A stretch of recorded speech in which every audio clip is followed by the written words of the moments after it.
हाँ डॉक्टर, मेरी रिपोर्ट्स आ गई। हेलो। हाँ जी शांतनु। हाँ, हमें बताते हुए बड़ा दुख हो रहा है कि ये जो आपका गोमड़ा सा हो गया है। हम लोगों ने एक बहुत ही सीनियर डॉक्टर्स की टीम को बुलाया और उन सबको आपका गोमड़ा दिखाया और उन लोगों ने बहुत गौर से उस गोमड़े को देखने के बाद सबने यही एक ही निष्कर्ष निकाला है, जो है कि ये तो हो गया जी कैंसर का ट्यूमर। क्या? जी कैंसर का ट्यूमर। मेडिकल साइंस में तो इसका कोई इलाज नहीं है। अगर आपको कुछ बचा सकता है तो वो है रूहानी ताकतें। अच्छा, थैंक यू डॉक्टर।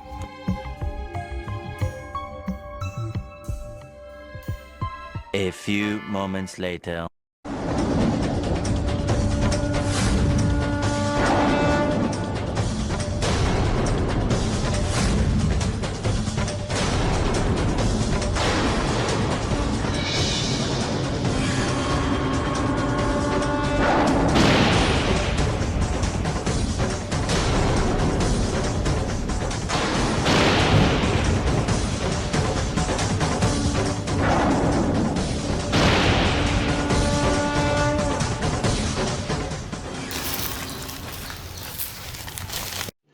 रुको जरा, सबर करो। Hello hello doctor. हाँ जी। डॉक्टर, एक्चुअली कल रात को मैं सोया और सुबह उठा तो मैंने देखा मेरे हाथ ही नहीं है। मैंने हर जगह खोजा कि कहीं मैं रख के तो नहीं भूल गया, लेकिन मिल ही नहीं रहे। आपको कोई आइडिया है क्या? हाँ जी मिस्टर शांतनु, मेरे को आपको ये बताते हुए बहुत दुख हो रहा है कि आप कल रात को नहीं, आप 3 दिन पहले ही सो गए थे। उसके बाद आप चले गए कोमा में और फिर उसके बाद आपको बचाने के लिए हमें आपके 2 काटने पड़े। फिर से? जी हाँ मिस्टर शांतनु, मुझे पता है ये बहुत ही दुखद घटना है और मेरे को इससे ज्यादा दुख आपको ये बताते हुए हो रहा है कि अब रूहानी ताकतें भी आपको शायद ही बचा पाएंगी। रूहानी ताकतें? जी शायद। ठीक है डॉक्टर, थैंक यू।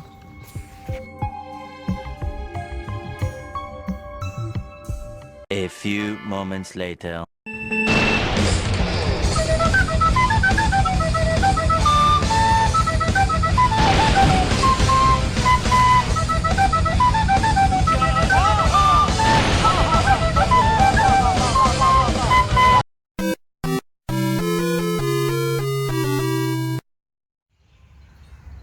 हाय, क्यों चौंक गए? सो बेसिकली ये सब जो हुआ ये हुआ इसलिए क्योंकि आज हम बात करने वाले हैं फ्लैनल आइल्स के बारे में। सो वो आइल्स फेमस इसलिए थी कि वहाँ पे अगर आप अपनी बकरियों को ले जाके थोड़ी सी घास खिला दो तो उसके बाद एक तो उन बकरियों को कुछ भी बीमारी हो ठीक हो जाती थी और उसके साथ साथ उनको जुड़वा बच्चे भी हो जाते थे, है ना रूहानी? और हमने थोड़ा सा एग्जैजरेट कर दिया, जो कि हमारी आदत है। पाना चाहता हूँ, पाना चाहता हूँ, पाना चाहता हूँ, पाना चाहता हूँ, पाना चाहता हूँ, पाना चाहता हूँ। इसलिए शांतनु भैया को भी इतनी सारी अजीब अजीब चीज़ें हुई और ठीक हो गई। और आफ्टर ऑल शांतनु भैया भी थोड़े कम रूहानी थोड़ी हैं। सो वहाँ पे एक दिन ये हुआ कि 3 लाइट हाउस कीपर, जब वहाँ पे एक लाइट हाउस बन गया उसके बाद वो अचानक से गायब हो गए। तो आज हम उसी बारे में बात करेंगे कि भाई गए कहाँ, और स्पॉइलर अलर्ट, किसी को नहीं पता कहाँ गए। सो are you ready?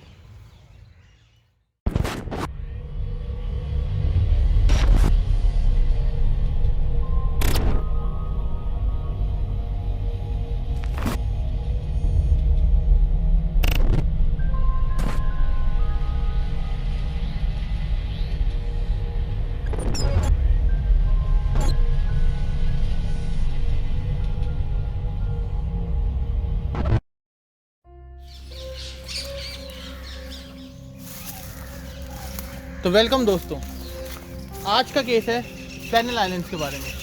Flannel IELTS. Flannel islands तो ये एक ग्रुप ऑफ आइलैंड्स है जो स्कॉटलैंड के एडजेसेंट है बिल्कुल। और ये आइलैंड जाना जाता है अपने सुपर नेचुरल मिस्ट्रीज की वजह से, जैसा कि आपने पहले देखा। रूहानी ताकतें। हाँ, तो वही रूहानी ताकतें। ये जो आइलैंड है इसमें लोग कहते हैं कि बहुत सारी स्पिरिट्स भी है जो इस आइलैंड को हॉन्ट करती है, और इसी वजह से इस आइलैंड में कोई भी सफ़र रात को नहीं रुकता था। लेकिन 1896 में लोगों ने ये डिसाइड किया कि इस आइलैंड के ऊपर एक लाइट हाउस का कंस्ट्रक्शन होगा, जो शुरू में अपोज हुआ क्योंकि इस आइलैंड के इन रूहानी ताकतों के साथ कोई भी छेड़छाड़ नहीं करना चाहता था। पर उन्होंने बोला कि हम तो वहाँ लाइट हाउस खड़ा करके मानेंगे, और वो लोग इस मोर्चे को लेकर निकल गए और वहाँ पे बना दिया एक शानदार सा लाइट हाउस। तो बेसिकली जो आइल्स थे वो ऑलरेडी थे सी लेवल से 110 फीट ऊपर, और उसके ऊपर 200 फीट का और इन्होंने बनाया तगड़ा लाइट हाउस, और क्या ही शानदार बना था वो। 1899 को ये लाइट हाउस की कंस्ट्रक्शन ख़त्म हुई और उसी के साथ इस लाइट हाउस में 4 लाइट हाउस कीपर्स को अपॉइंट कर दिया गया। पर रहते उसमें से वहाँ पे 3 ही थे, और इसके अंदर कोई मिस्ट्री नहीं है क्योंकि एक बंदा आता जाता रहता था। 6 हफ्ते काम करते थे, 2 हफ्ते छुट्टी मनाते थे।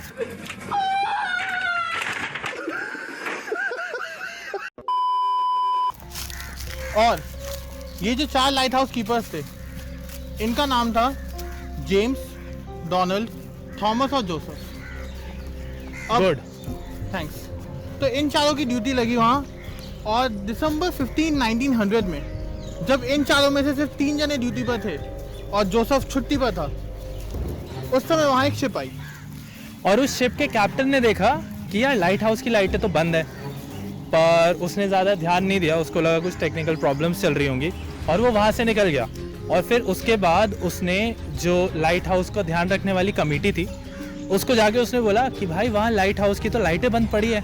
तो उस कमेटी ने उसको रिप्लाई दिया कि अच्छा ठीक है। यार ये कितनी औसम है यार। बट फिर भी लाइट हाउस कमेटी को थोड़ी तो चिंता हो गई थी उन लोगों की। तो लाइट हाउस कमेटी ने बोला कि हम इनको ज़रा रिलीफ भेज देते हैं, कुछ खाने पीने का सामान भेज देते हैं, क्योंकि वो 3 अकेले ही रहते थे उस आइलैंड के ऊपर। तो उन्होंने हेस्परस नाम की एक शिप भेजी। तो बेसिकली शिप हो गई 1 हफ्ता डिले, क्योंकि उस टाइम पे वहाँ चल रही थी, तूफान आ गया, वेव्स बहुत बड़ी बड़ी आने लगी और काफ़ी ज़्यादा दिक्कतें हो गई। बट फिर जैसे तैसे करके वहाँ पे पहुँची अपनी हेस्परस, जो कि लेके जा रही थी हमारे 4th लाइट हाउस कीपर को। सो जब वो लोग वहाँ पे पहुँचे तो उसके बाद हुआ ये कि वहाँ से कोई भी नहीं आया और लाइट हाउस की लाइटें भी बंद थी। तो शिप वाले लोगों को यूजुअली आदत थी कि जैसे वो लोग वहाँ पहुँचते थे तो ये तीनों लाइट हाउस कीपर में से कोई ना कोई तो आ ही जाता था इनको वेलकम करने के लिए। और ये हो गए बहुत नाराज़, कह रहे इस बार तो कोई वेलकम तक नहीं मिला है, गजब बेइज्जती है। और उन्होंने हमारे बंदे जोसेफ को भेजा कि भाई तुम जाओ और अपने भाइयों से पूछ कर आओ कि भाई है कहाँ ये सारे। तो जोसेफ वहाँ पे गया, चप्पू चलाए उसने सी के अंदर, फिर पहुँचा उन आइल्स के ऊपर, और वहाँ बेचारा ऊपर ऊपर जा रहा है चीखता हुआ, brother excuse me brother, brother इधर।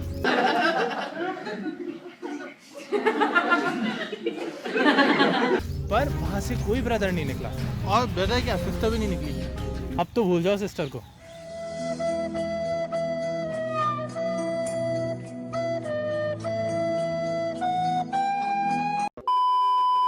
तो जब जोसेफ वहाँ पहुँचा तो उसने ये देखा कि लाइट हाउस के जो सारे गेट्स थे वो सारे के सारे बंद थे, और लाइट हाउस में जो फर्नेस था वो ऐसा लग रहा था कि बहुत दिनों से किसने जलाया ही नहीं है।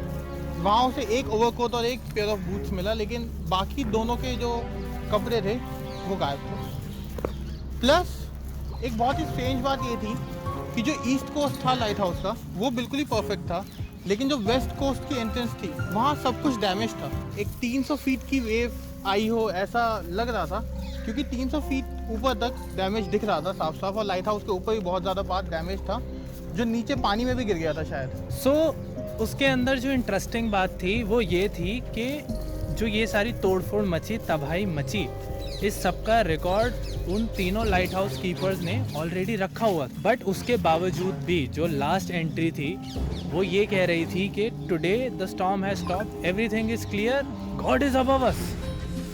और उसके बाद वो लोग वहाँ से गायब हो गए। उस दिन सुबह 9 बजे तक की भी एंट्री थी, लेकिन उस लॉग के अंदर एक और बहुत यूनिक सी एंट्री मिली जिसको कोई एक्सपर्ट एक्सप्लेन नहीं कर पाया। जो लास्ट एंट्री थी, वो लास्ट एंट्री में उन लोगों ने लॉग में ये लिखा कि please subscribe to the nerd effect. सही में? और क्या, आपको क्या लगता है मैं मजाक कर रहा हूँ यहाँ पे? फिर तो ज़रूरी होगा शायद। मेरे को लगता है कि उन लोगों की आखिरी विश यही थी कि सब लोग नर्ड इफेक्ट को सब्सक्राइब करें। सो अब हम लोग फिर से थक गए हैं तो फिर से बैठ गए हैं और ये टाइम हो गया थ्योरीज डिस्कस करने का। सो एक्चुअली में वहाँ पे हुआ क्या हुआ, कहाँ गए वो 3 लाइट कीपर, जबकि ना वहाँ कोई लड़ाई का निशान था, थोड़ी टूट फूट मची थी जिसके बारे में उन लोगों ने पहले अपने लॉग्स में रख दिया था।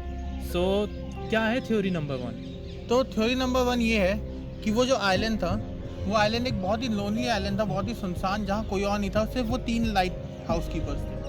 और जैसे जैसे उनके लॉग्स देखे गए, ये देखा गया कि उनकी मेंटल स्टेट कैसी थी, तो ये पता चला कि वो तीनों के तीनों कुछ दिनों से बहुत पैनिक में थे। जैसे जैसे उनकी लॉग की एंट्रीज थी, उससे ये पता चलता था कि तीनों के तीनों बहुत डरे हुए थे और बहुत ही फ्रीक्वेंट उनका मेंटल ब्रेकडाउन होता था। तो थ्योरी नंबर 1 ये है कि तीनों के तीनों एक डिप्रेशन के स्टेट में थे और एट लास्ट उन्होंने ये डिसाइड किया कि हम लोग सुसाइड कर लेंगे, और इसी चक्कर में वो लोग क्लिफ से कूद गए पानी के अंदर और उन तीनों ने सुसाइड कर लिया, जिस वजह से उनकी बॉडी कभी भी रिकवर नहीं हुई और वो तीनों कभी नहीं मिले। सो बेसिकली वो लोग ऑलरेडी बॉडी पे वेट्स और पत्थर बांध के कूदे थे ताकि उनकी बॉडी का भी डिस्कवर ना हो सके। हाँ, अब सेकंड थ्योरी ये है कि एक बहुत बड़ी लहर आई, ले गई।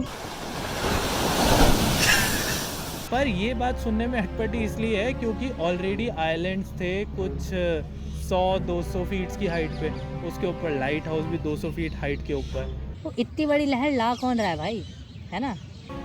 एक और बहुत अजीब चीज़ थी इस थ्योरी के बारे में, वो ये थी कि आसपास के जितने भी नेबरिंग आइलैंड्स थे उनमें से किसी ने भी स्टॉर्म को रिपोर्ट नहीं किया कुछ दिनों से। तो आइदर ये स्टॉर्म सिर्फ इसी आइल के ऊपर कंसंट्रेटेड था या फिर वो लोग कुछ और ही हेलुसिनेट करते थे। सो उसके अलावा वो तीनों के तीनों जो थे बहुत ही ज़्यादा एक्सपीरियंस थे, मतलब ऐसे भी नहीं थे कि कोई लहर आएगी और उनको ऐसी ले जाएगी। खिलाड़ी तो वो भी काफ़ी माहिर थे। इसके बाद आती है बहुत ही मेन थ्योरी, जो मेरी फेवरेट थ्योरी है, वो है एलियन एब्डक्शन। Alien abduction. फिर से एब्डक्शन। कूल। सो एलियन एब्डक्शन की थ्योरी में ये है कि वो लोग वहाँ पे मस्त चिल कर रहे थे, अपना लाइट जलाने के लिए जा रहे थे, ऊपर से एक लाइट चमकी जो और भी ज़्यादा ब्राइट थी। तो उन्होंने देखा कि ये लाइट किसने ऑन कर दी, ऊपर से एलियन ने बोला जादू, बस गायब।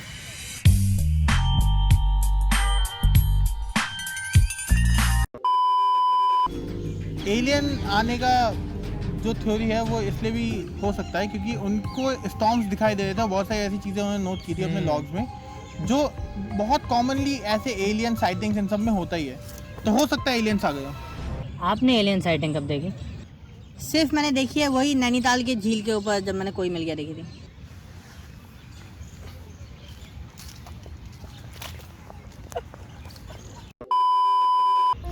और इसके बाद जो हमारी चौथी थ्योरी है, जो एक बहुत ही वियर्ड थ्योरी है, वो ये है कि फ्लैनेल आइलैंड्स के आसपास के जितने भी आइलैंड है, वहाँ जो लोग रहते थे वो बिलीव करते थे एक बहुत ही मिथिकल क्रिएचर में जिसका नाम था स्प्राइट। ये एक्चुअली में मरमेड की एक प्रजाति थी जो वो लोग कहते हैं, जो उस आइलैंड के आसपास रहती थी और जिसकी वजह से ये सारी सुपरनैचुरल चीज़ें जो आइलैंड में होती थी वो सब होती थी। बहुत सारे सेलर्स और बहुत सारी शिप्स ऐसी है जो जब वहाँ आइलैंड के पास है तो उन्होंने भी इन स्प्राइट्स को देखा। तो मेरा एक डाउट है, अगर वहाँ स्प्राइट आए तो पी लेते ना ब्रो।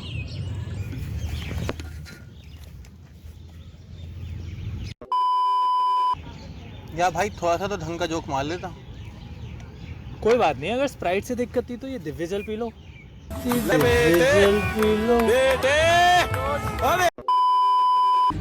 सो जोक्स अपार्ट, बेसिकली स्प्राइट्स जो है वो एक क्रीचर होते थे जो ऊपर से इंसान होते थे और नीचे से मछली होते थे, तो बेसिकली हम उसको जलपरा कह सकते हैं। तो ऐसी भी एक थ्योरी है कि वहाँ पे वो लोग आ गए थे एक दिन रात में, काफ़ी सारे एक स्टॉर्म के बाद, और फिर उसके बाद वहाँ पे ऐसा माना जाता है कि वो लोग आते हैं और फिर उसके बाद बोलते हैं कि हमारे साथ राइमिंग डुअल करो। सो राइमिंग डुअल हो गया बेसिकली रैप बैटल, और जो रैप बैटल में जीत जाता है वो दूसरे से बच जाता है, या अगर जल परे जीत जाते हैं रैप बैटल में तो वो सामने वाले बंदे को खा जाते हैं। तो ऐसी भी एक थ्योरी है कि जल परी आई, रैप बैटल हुई, वो बेचारे हार गए और फिर वो ले गए। चलो भाई तो शांता भाई है, तूफान के साथ ये जल परी, तब भाई तेरी लाई है ताकत रूहानी, मेरी खात्मा लाई है, रात को बीवी ने बनानी, शांतनु टिक्का मलाई है। बस भाई हो गया भाई, पैकअप। कैमरामैन जाए ले आओ भाई, मरना है मेरे को, मरना है।